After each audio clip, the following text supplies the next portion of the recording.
جرمنی اور چین دو ایسے غیر مساوی شراکت دار ہیں جن میں فاصلہ بڑھتا جا رہا ہے۔ ہیمبرگ کی بندرگاہ میں چینی کاسکو گروپ کی سرمایہ کاری پر ایک سیاسی تنازع کھڑا ہو گیا ہے۔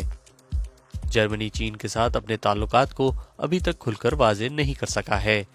روس کے ساتھ تعلقات میں حالیہ دھچکے کے بعد برلن حکومت آمرانہ حکومتوں پر انحصار سے بچنا چاہتی ہے، لیکن ایک ایسے ملک سے کیسے نمٹا جائے جو آپ کا پارٹنر بھی ہے اور حریف بھی۔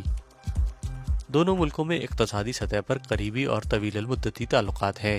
سن 2021 میں چینی سرمایہ کاروں نے جرمنی میں 4 ارب یورو کی سرمایہ کاری کی تھی اور 274 جرمن کمپنیاں چین کے ہاتھوں میں ہیں۔ مثال کے طور پر robotics specialist Kuka, automotive supplier کریمر اور میکینیکل انجینئرنگ کمپنی کراؤس مفائے۔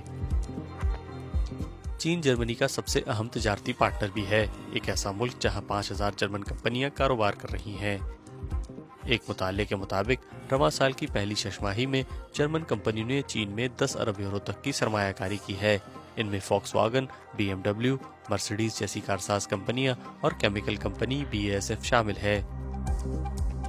کئی دہائیوں سے چین میں جرمن کاروبار کو سرمایہ کاری اور برآمدی ضمانتوں سے سہولت فراہم کی جاتی تھی، مگر اب جرمنی کی تجارتی پالیسی بدل سکتی ہے کیونکہ جرمنی کے اقتصادی وزیر خود کو چین سے دور رکھنا چاہتے ہیں۔